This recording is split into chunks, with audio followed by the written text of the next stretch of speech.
Assalamualaikum dan salam perpaduan. Saya Cikgu Cik Nuriah binti Cik Muhammad dari SK Bunuk Payung. Hari ini kita akan pelajari tajuk faktor yang mempengaruhi kekuatan objek dan binaan. Adakah bentuk struktur mempengaruhi kekuatan objek dan binaan? Penyiasatan ini boleh dirujuk dalam buku teks sains tahun 6 pada halaman 202 hingga 204. SK 12.1 Kestabilan dan kekuatan objek dan binaan. SP 12.1.4 Mengeksperimen untuk menentukan faktor yang mempengaruhi kekuatan binaan. 12.1.7 menjelaskan pemerhatian tentang kestabilan dan kekuatan melalui lakaran, TNK, penulisan atau lisan secara kreatif. Tujuan kita menjalankan eksperimen pada hari ini adalah untuk menyiasat bentuk struktur mempengaruhi kekuatan objek dan binaan. Sila perhatikan perubahan bentuk yang akan berlaku pada setiap alang. Sama ada bentuk tersebut akan menjadi bengkok, kemek, patah dan sebagainya. Di sini cikgu memberi penekanan supaya murid-murid sila memberi perhatian terhadap perubahan yang akan berlaku kepada alang setelah kamu menjalankan eksperimen nanti. Di akhir pengajaran dan pembelajaran, saya mengharapkan murid akan dapat menyatakan faktor yang mempengaruhi kekuatan objek dan binaan. Okey, untuk menunjukkan bagaimana bentuk struktur mempengaruhi kekuatan objek dan binaan, marilah sama-sama kita saksikan. Bagi menjalankan penyiasatan kita pada hari ini, saya dibantu oleh adik Khadijah, adik Kasrina, adik Arisha dan adik Damia. Sekarang, cikgu persilakan keempat-empat adik menjalankan penyiasatan. Dipersilakan. Assalamualaikum semua. Untuk memulakan penyiasatan ini, terlebih dahulu saya perkenalkan alat dan bahan yang akan digunakan. Alat dan bahan yang akan digunakan ialah pembaris, 2 alas alang, set pemberat, 4 keping kad manila berukuran 24 cm darab 12 cm, pita pelekat, benang dan gunting. Seterusnya, kita mulakan dengan membina struktur alang A, alang B, alang C dan alang D. Struktur alang A. Untuk tunjukkan proses membuat binaan struktur alang A, saya dibantu oleh rakan saya, Damia.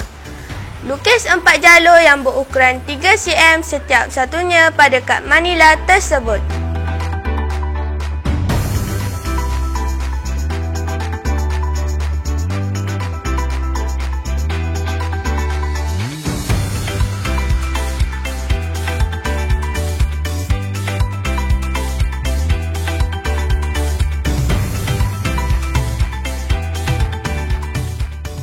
Lipat kad manila seperti yang ditunjukkan.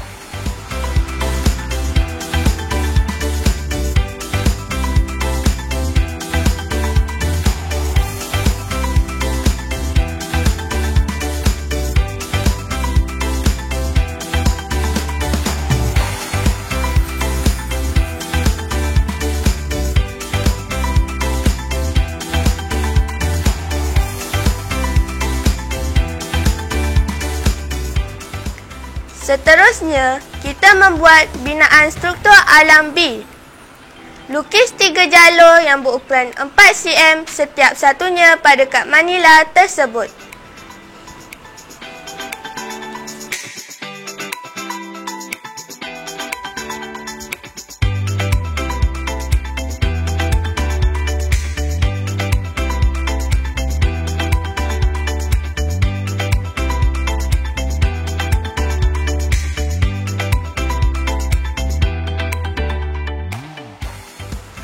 Lipat kad manila untuk membentuk segitiga. Lekatkan kedua-dua hujung kad manila tersebut dengan menggunakan pita pelekat.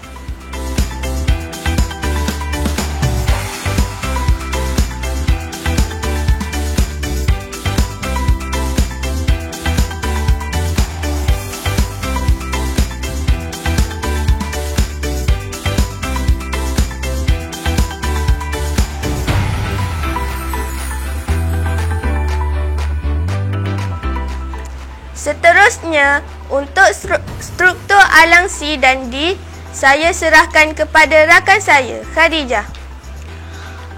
Gulung kad manila untuk membentuk alang silinder.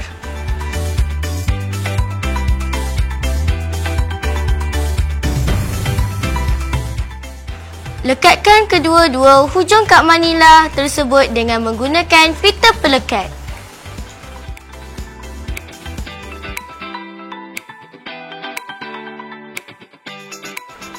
Struktur alang D. Lukis 4 jalur yang berukuran 3 cm setiap satunya pada kad manila tersebut.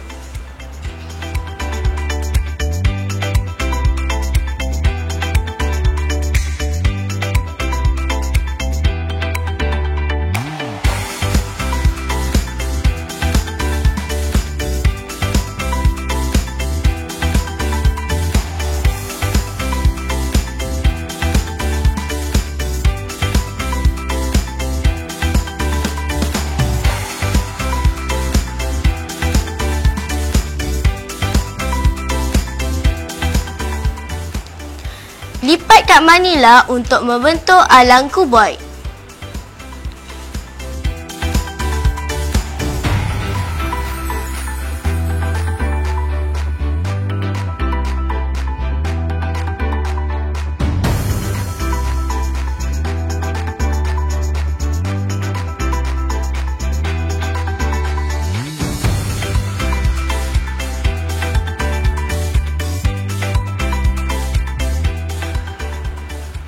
Lekatkan kedua-dua hujung kad manila tersebut dengan menggunakan pita pelekat.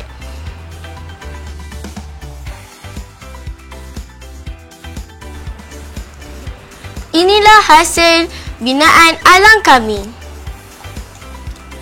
Sebelum kita mulakan penyiasatan, keempat-empat alang ini diikat dengan benang untuk dijadikan tempat menyangkut pemberat.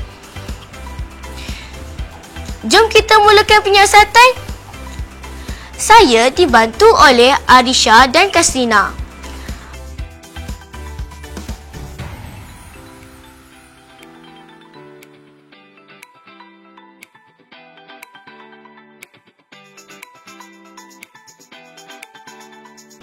Alang A diletakkan secara melintang di antara dua alas alang. Kemudian, gantung cangkuk pada alang tersebut. Letakkan pemberat pada cangkuk. Tambahkan pemberat sehingga berlaku perubahan pada alang.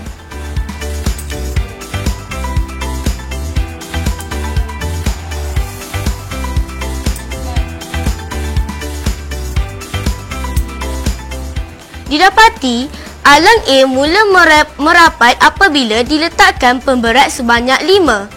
Keputusan dicatatkan dalam jadual.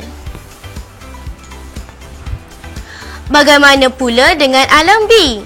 Sekarang, letakkan pula alang B secara melintang di antara dua alas alang.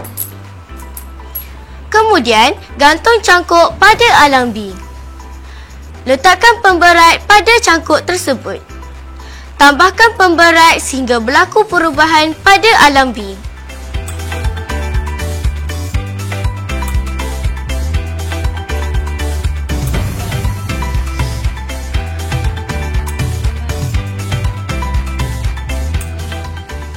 Didapati, alang B mula membengkok apabila diletakkan pemberat sebanyak 6 keping.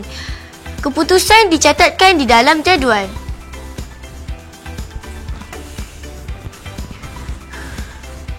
Alang C diletakkan secara melintang di antara dua alas alang. Kemudian, gantung cangkuk pada alang C. Letakkan pemberat pada cangkuk tersebut. Tambahkan pemberat sehingga berlaku perubahan pada alang C.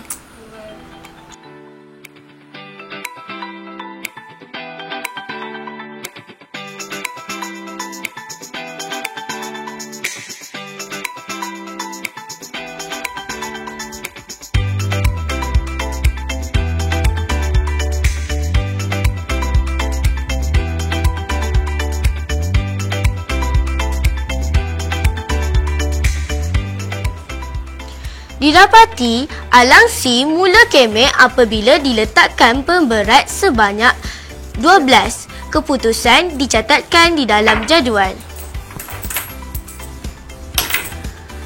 Alang D diletakkan secara melintang di antara dua alas alang. Kemudian, gantung cangkuk pada alang D. Letakkan pemberat pada cangkuk tersebut. Tambahkan pemberat sehingga berlaku perubahan pada alang D.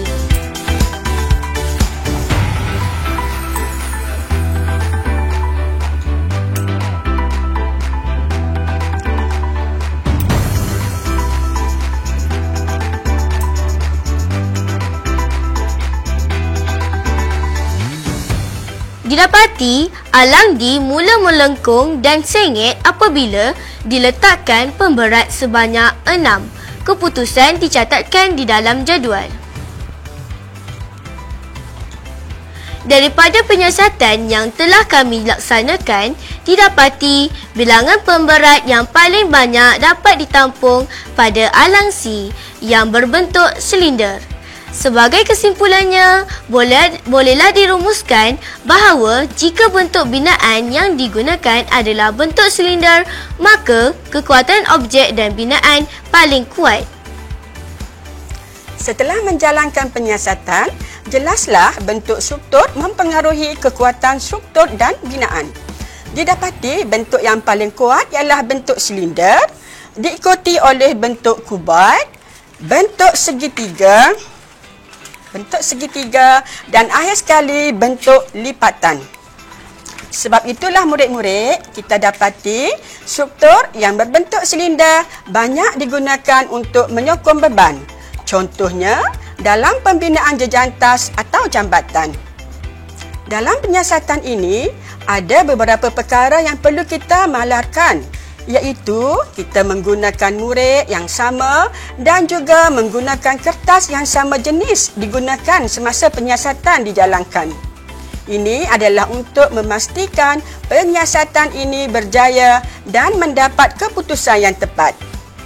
Syabas dan tahniah cikgu ucapkan kepada adik Khadijah, adik Kasrina, adik Arisha dan adik Damia.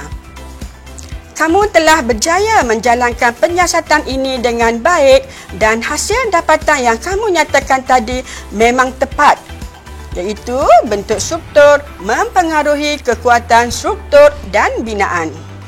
Baik, sekali lagi cikgu ucapkan syabas dan tahniah. Sekian sahaja penyiasatan pada hari ini. Semoga bermanfaat kepada semua. Sehingga berjumpa lagi. Semua bye-bye. Bye.